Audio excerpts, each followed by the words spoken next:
All right, got to get into this. A little bit of a warm-up for me just to get going, so shake a few things out. But again, just want to thank the Creative Mornings Grand Rapids team. Julia, you didn't include yourself on that slide, so just a quick round of applause for the whole team, including Julia. All right, so just one little audience participation thing. Raise your hand if you're here this morning and you're sitting in a black chair. All right. Everybody has a raise your hand audience type of thing in their talk, so I thought I needed to do that. Serve you up a softball instead of something like, do you like country music, and you're worried about if you should sheepishly raise or not raise your hand. So thank you. Just a little bit about me. Good friend of mine, we'll talk about professional peers in a little bit, but Andy Van Solkema, he once told me that I hold too much too close to my chest, kind of locked up a little bit sometimes, and it's always stuck with me. So I've always tried to share more than I'm comfortable with, knowing that that's probably the right amount. So being in front of you guys is a little bit uncomfortable as well, so I thought it'd be a good time to share a little bit personally that some people might not know. I'm afraid of spiders. I absolutely hate them. My wife works in the vet clinic. She went to an animal thing and sent me a picture of a tarantula that she was holding in her hands. Freaked me out. I don't like spiders. I hate flying. I do it when I need to, but I hate it. I once dropped a bowl of flour on my head when trying to make pancakes by myself for my parents. Every speaker that I've seen has a picture of themselves as a little kid, so I thought this was appropriate. I narrowly missed death by lawn dart. There's a story in there later, but they're now outlawed in Michigan. I like country music. Not a lot of people know that. Don't worry, guys. We won't have it in the office too much. I don't have kids yet. Don't misinterpret that. There's none on the way. I needed to be reminded this morning. Don't put too much emphasis on the yet, Cliff. I was born when TVs were still built into furniture. It's crazy. And one thing as creative people, I think it's worth noting that their file names were literally taped to their files. They didn't. Nope. There was no delete or empty trash then, unless you were their parents or their sons cleaning out their house. I like Oxford commas. All right. Yeah. I miss the greatest generation and my grandfathers. I don't think we'll see another generation like that. I don't like slide transitions. I chewed through the plastic of an electrical cord when I was a kid, and it was plugged in. Not good. Watch that. I like this dog. He shows up on Instagram a lot. I love this girl. She's back in the back. And I love Manchester United. I'm not that into fashion. And if you look back at that first photo, that is a soccer jersey underneath a sport coat at a professional event. So needless to say, I'm not that into fashion, but I do love Manchester United. I wore that jersey all the time in the early 2000s. Also an early shout out, that's Tom Crimp.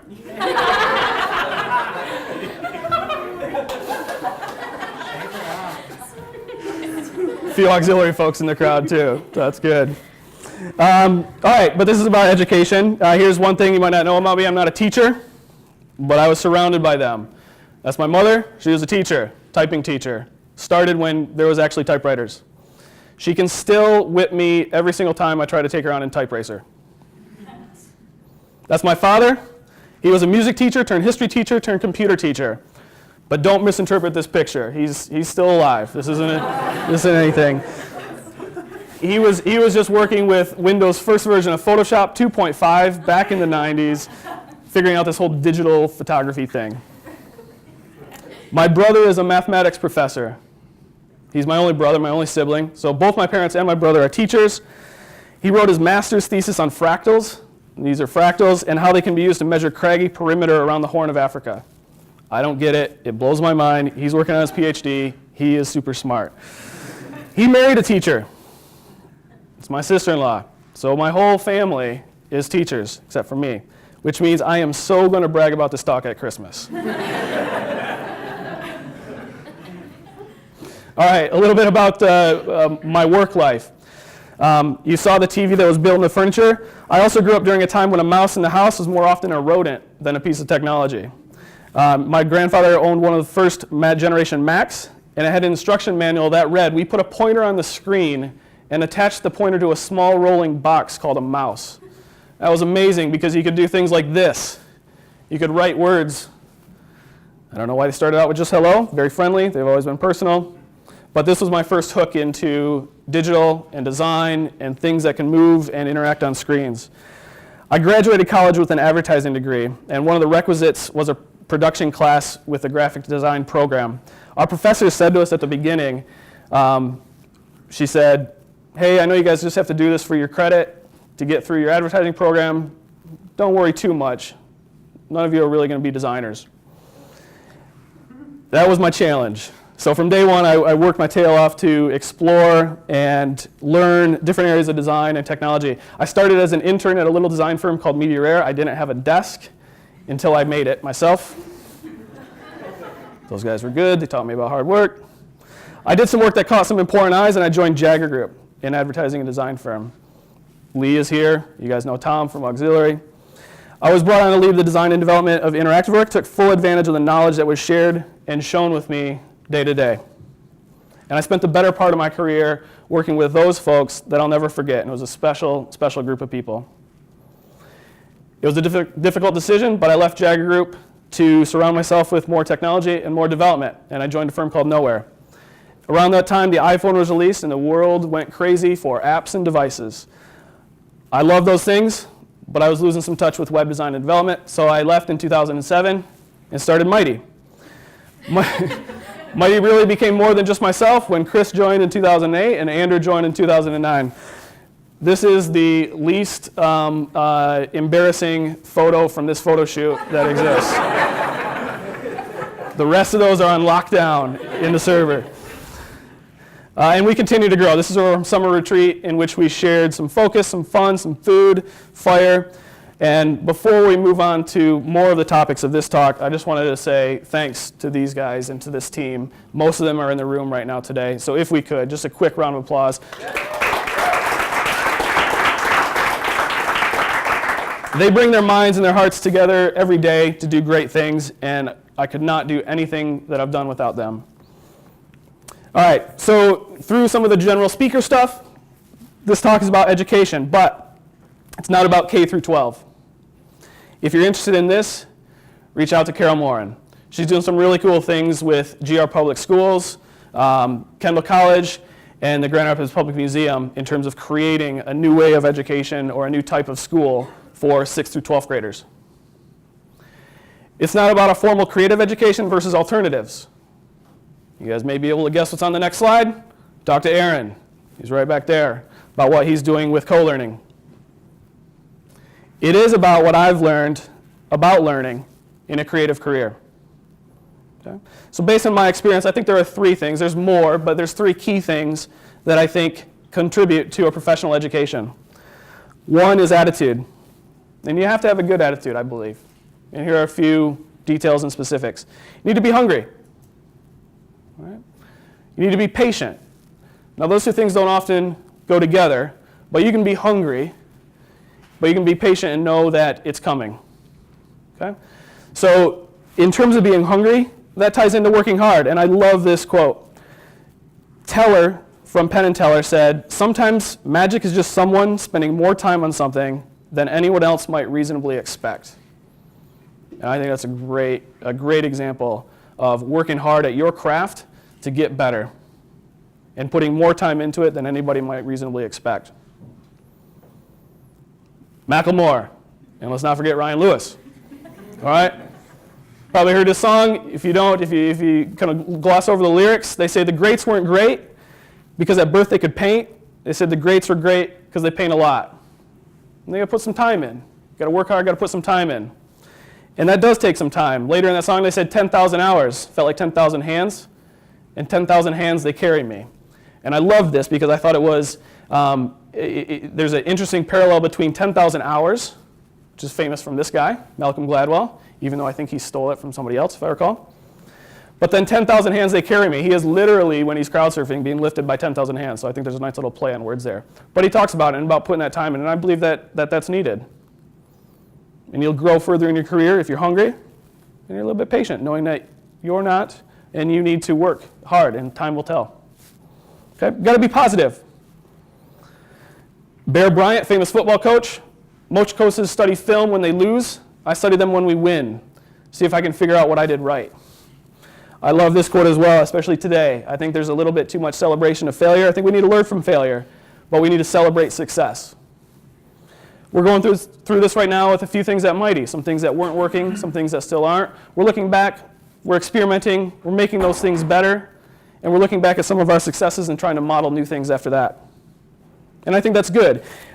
Some people have said that I'm a little bit of a perfectionist. That's okay, I can deal with that. But I thought about it a couple months ago, and I said, if perfection is an impossible accomplishment, then you'll never be without change. And change will naturally be both good and bad, so you can learn from that. And I think that's good. In terms of being positive, I think another important thing to keep in mind, John Acuff, author who wrote the book Start, said, never compare your beginning to somebody else's middle. Everybody is growing, everybody is learning.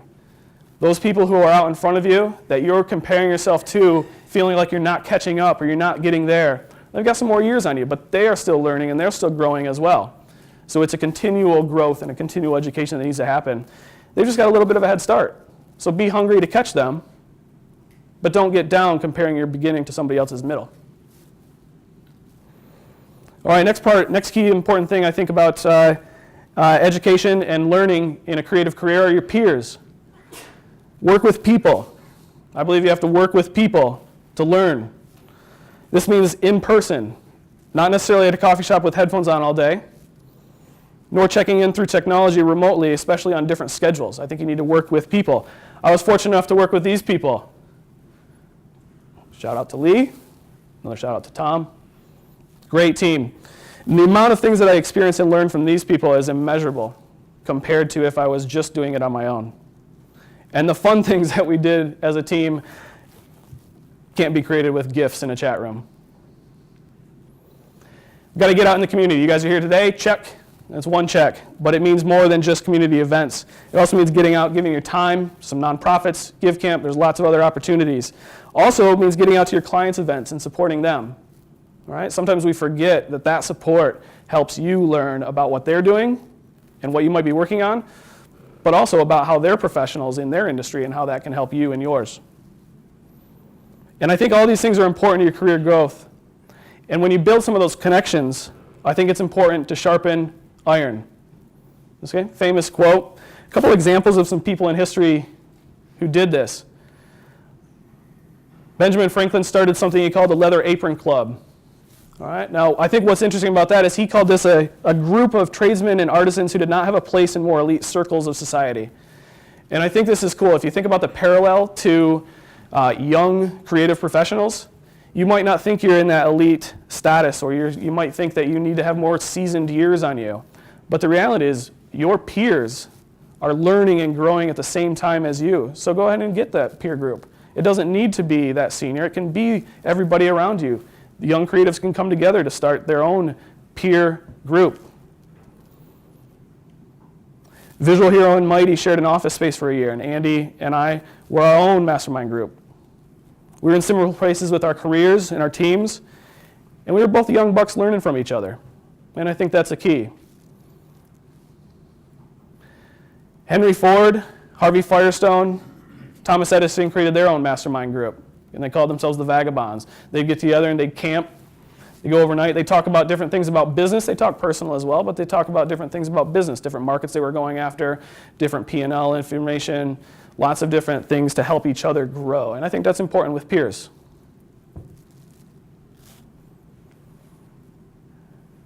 The third key component, I think, to an education and a creative career are mentors. Okay?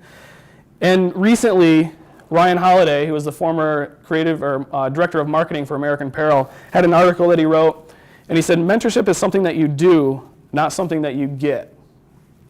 And I agreed with most of his article. He mentioned that it's not official. There's no contract. You don't go ask somebody to be your mentor. It's something that develops after time. And you may refer to them as a mentor after time, but it's a label that develops after you've worked together, after that mentorship has come on a non-presumptive basis. So how do you get a mentor? Sheryl Sandberg, from the book Lean In, Women Work and the Will to Lead, she said we need to stop telling young people, get a mentor and you will excel. Instead, we need to tell them, excel and you'll get a mentor. And I think that's a key component of it. I think that a mentor wants to see their knowledge and their teaching put to good use. That may be for them in the business that they own, that they run, but they also want to see that spread around the community and with peers. And they can't want your success or your education more than you want it. And I think this is what Sheryl Sandberg's trying to get at, in that excel, and you'll be given that information. You'll be shared with, you'll be taught, because mentors want to see that invested wisely. Some things go into that. Hard work, inquisition, great results. And over time, it's not formal, it's not a contract. Over time, that will develop into a mentorship. And in time, I think it's important to thank them. And this is the sappy part of the talk. Thanks, Tom. And thanks, Lee. Each day I try to build and lead this business in the way that I learned from talking and watching the two of you build yours. So like Tom and Lee, over time, you may build up knowledge in a way that others may want to learn from you. I'm not there yet, but I've learned a few things from these guys about being a mentor. One, devote time. Like we talked about, a mentorship isn't formal, but especially if that person is a part of your team, you'll help yourself by mentoring them, if they're the type of person that will be hungry and a good steward of that information you share. So devote the time, be accessible, and know that that time will be spent in good hands. Don't answer the what should I do question too quickly. This is something that I picked up from Tom. I would go to Tom very early, and I would say, I've got this situation, what should I do? And he would say, well, what are 3 things you could do? I go think about those 3 things, and then we talk about which of those 3 things is best. The next time I had a situation, I'd go and say, Tom, I got a situation. I sound really Italian there, I'm sorry. I got a situation. I've got these 3 options, but I don't know what to do. We'd talk about that. The next time I'd say, Tom, I have a situation. That was a little more Midwest, that's good. I said, I think we should do this one. And we'd talk about that. The next time, I'd have a situation, and I'd already know what to do. And I think that was a great example of not answering this question too quickly, putting time in, being accessible in a way that leads to compound leadership. Lee and Tom would teach me a lot, and I hope that that is compounded from what they've given into other people. So be open, and be open about what you don't know. Well, we talked about that early, that middle, that late in different careers. You may be working with somebody, you may be mentoring somebody, but be open with them that you don't know it all, and you're still learning, and you're still growing, and share some of those examples with them. Mary O'Neill at Atomic Object wrote a great article, I think it was a couple years ago, called Clueless Leadership. And one of the premises was that everybody thinks that leaders have it figured out and that mentors have it figured out, but the reality is they don't. They're entering new territory each day. And I think it's important as mentors to have that humility to be able to let people know that. Because that leads to honesty, and honesty leads to accuracy in terms of what should be learned and should not be learned. So this is also why peers and mentors should not be reserved for the end of careers. I think that mentorship and leadership are 2 different things. And you may be mentoring somebody very early in your career. You may still only be in the middle of yours. and you're still learning as you go. So you might have mentors and be mentoring at the same time. So attitude, peers, and mentors, I think, are 3 key components to a creative education. A few quick tips about learning that you can take and be actionable on a daily basis. 1, work hard before it becomes hard work. Get ahead of the work before it becomes hard work. And this is how I think you work smart. And if you work smart, you've got time in there to really learn from it instead of just get things done. Ask questions. If you have a peer and a mentor who's invested in you, they want you to ask questions. They want you to challenge them. All right? They are still learning as well, so that challenge is important. It's also important because they see that you're passionate and they will invest more into you because of that.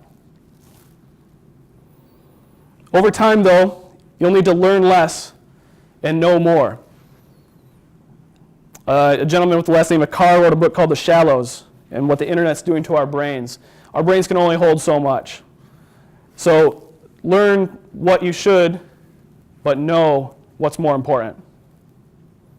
And over time, we talked about building up connections and peers in the community. But I think similarly to what you can retain in your mind from knowledge, you can only retain so many connections while still having connection with them. And I think that's important to identify your investment into those that can be bigger on a smaller basis. If nothing else, though, about education and about knowledge, I'd ask you to remember this. People don't care how much you know until they know how much you care. Thanks.